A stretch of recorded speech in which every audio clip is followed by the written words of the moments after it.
Have you ever stood in front of your packed suitcase, passport in hand, and felt that little rush of excitement mixed with just a pinch of worry?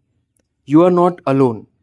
Whether it's a dream vacation you have waited decades for, or a spontaneous trip to see the grandkids, travel after 60 is a special kind of experience.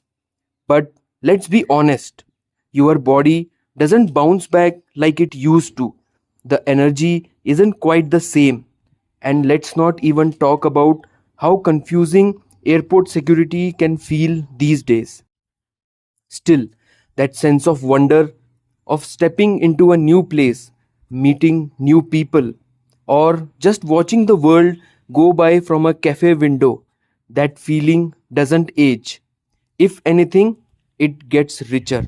Now, just because you are past 60 doesn't mean your travel days are behind you. In fact, this stage of life might just be the time to explore. You have earned the time. You have got stories to tell.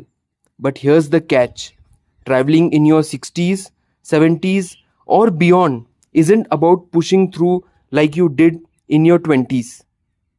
It's about being smarter, gentler, and yourself, and planning for joy instead of stress. And that's exactly what we are diving into today. So let's talk about 5 powerful truths that can make your travels smoother, safer, and a whole lot more enjoyable. These aren't complicated tips or long to do lists. They are simple, heartfelt reminders that can truly change the way you experience the world now. Let's ease into the first one, shall we?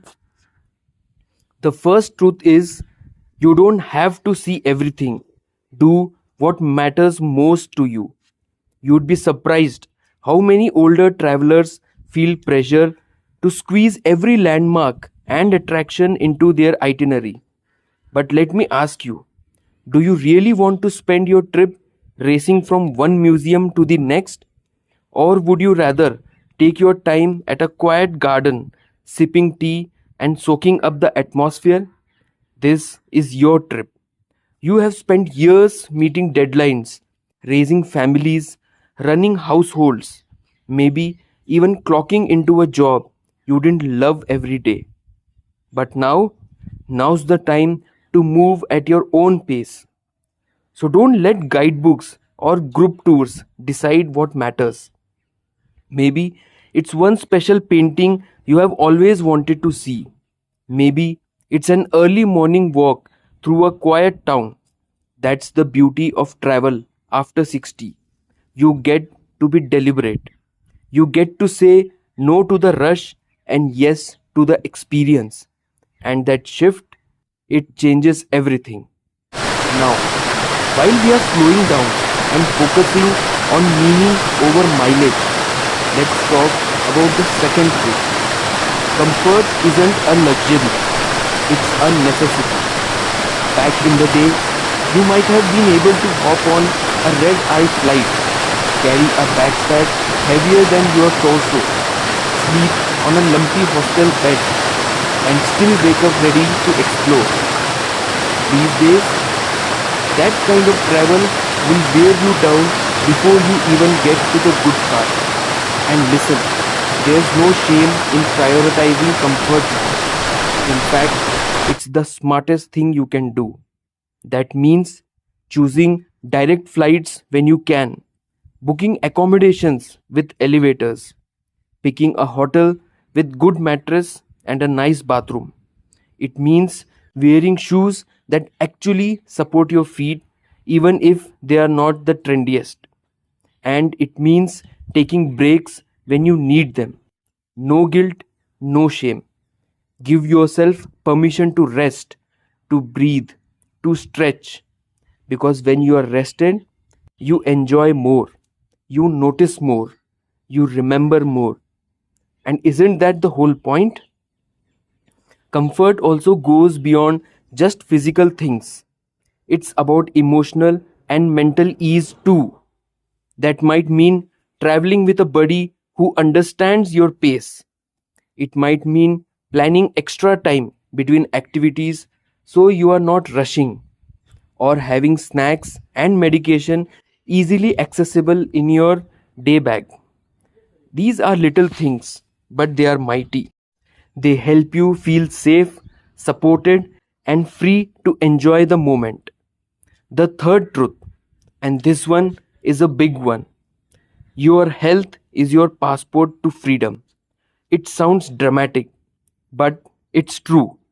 If your energy is drained, if your knees are aching, or you are worried about managing your medication, travel can become a source of stress instead of joy.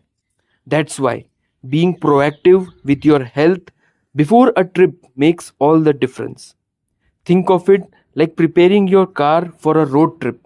You check the oil, the tires, make sure everything's running smoothly, right? Your body deserves the same care.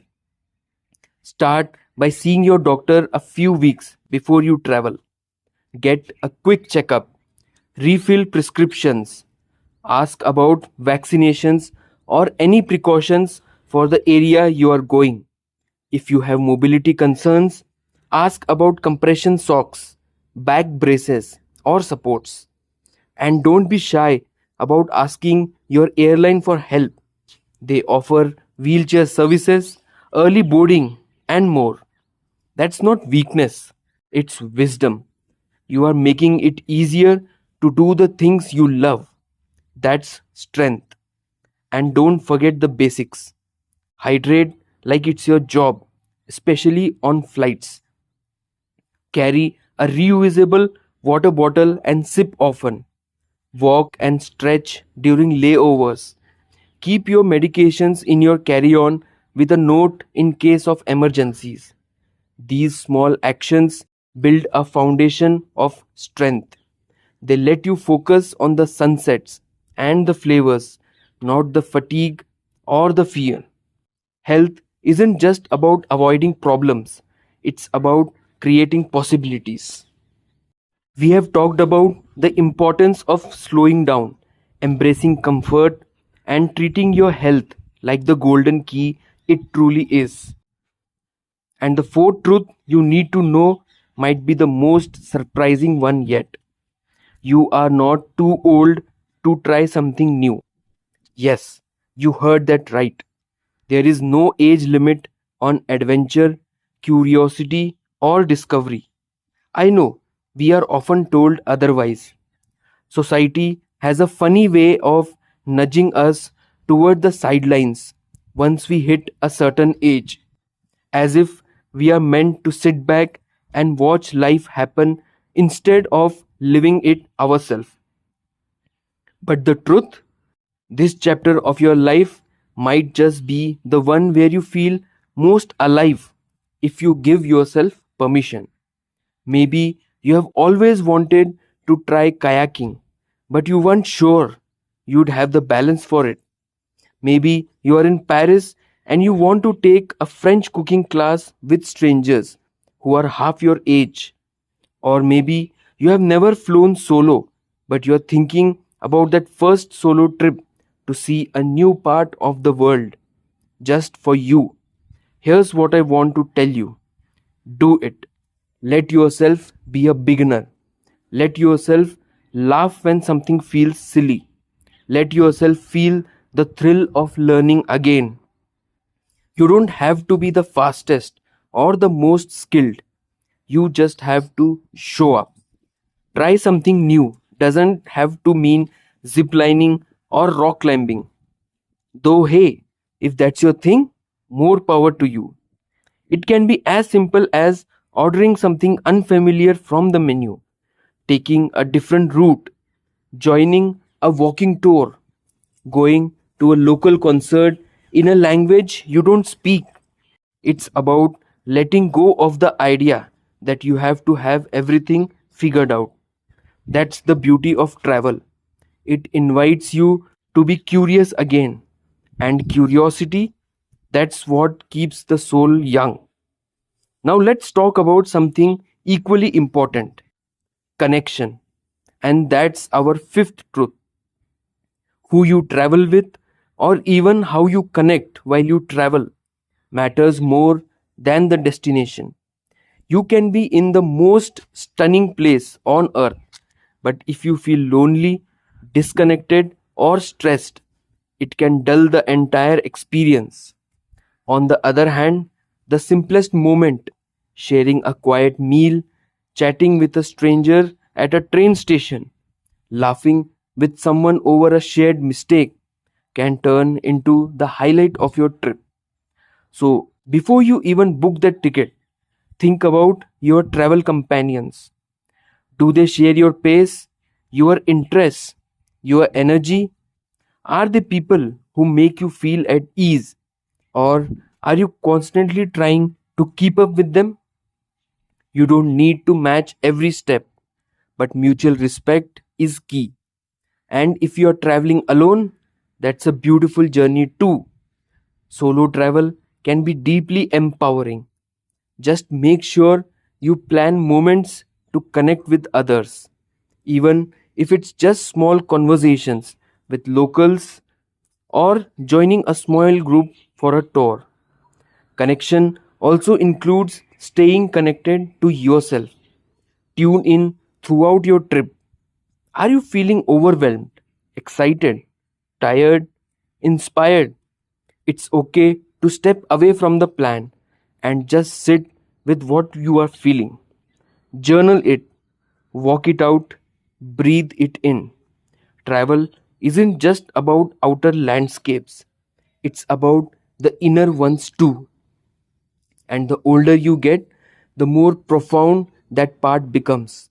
You start realizing that the most meaningful part of the trip might not be the photo at the famous site, but the quiet moment you had watching the sun go down over a little hill somewhere off the beaten path. So, whether you are boarding a cruise, driving to a nearby town, or flying across continents, remember this: you are not traveling to prove anything to anyone. You are not trying to keep up with the young or relive some past version of yourself. You are here now with the wisdom, the grace, the stories, and the presence that only life can teach. And that is worth more than any passport stamp. So, here we are, standing at the end of this journey we have taken together. Just you and me, heart to heart. And maybe by now you are already feeling something shift inside. Maybe a little spark of excitement, maybe a bit more confidence, or maybe just the quiet relief of hearing you are not alone. Because the truth is, so many people in their 60s, 70s, even 80s feel that tiny whisper of doubt before a trip. Is it safe? Will I manage? Is it still worth it? And the answer, my friend, is yes. Yes, it's worth it every single time. But here's the most beautiful truth of them all: travel at this stage of life isn't about ticking boxes or chasing bucket lists. It's about connection, curiosity, and celebration. It's about honoring where you have been and still daring to discover where you're going. It's not about proving that you can do it, just like the younger crowd. It's about doing it your way with grace, wisdom, and presence. You have earned the right to choose slow mornings over early call times. You have earned the right to say no to packed itineraries and yes to lingering over coffee with a view. You have earned the right to change your plans, to rest without guilt, and to seek joy over obligation. That's what freedom looks like after 60. That's what travel becomes. It's not an escape anymore, it's a return to yourself. And just because your legs may tire faster or your back needs a little extra support doesn't mean your spirit has slowed down. In fact, it's often the opposite. You start seeing the real magic of the world, the way A stranger smiles at you, the feel of fresh air on your skin in a place you have never been, the laughter of children playing in a language you don't understand. That kind of wonder, it doesn't belong to the young, it belongs to the open hearted. If you have been putting off a trip, thinking maybe next year, or I'm not sure I can do it alone, let this be your sign. Take the leap, even if it's a small one. Maybe it's not a flight across the ocean. Maybe it's just a weekend away in a nearby town. Maybe it's a train ride to see a friend you haven't hugged in years. Big or small, travel is about motion, and motion brings momentum. You just have to take the first step. And yes, there might be hiccups along the way, delayed flights, sore feet, confusing directions. But you know what? That's part of the story. That's part of the adventure. Those are the moments you look back on and laugh about. And honestly, who better than you to handle those little bumps? You have handled much harder things in life, and you came through stronger every time. Now, if you're watching this and thinking of someone else, maybe a parent, a partner, a dear friend who's hesitating to travel, share this message with them. Remind them that the world hasn't closed its doors. It's still wide open and it's waiting, not just for tourists, but for wise travelers, for curious souls who know the value of time, who aren't rushing for souvenirs, but searching for connection. So, pack the bag, book the ticket, say yes to the sunset you have never seen, the food you have never tasted, the people you have never met. Travel doesn't have to be far to be meaningful, it just has to be true to you. Here's to living your best life at any age, to traveling with joy, with wisdom, and with wide eyes open. The road is still waiting, and it's never too late to take the first step.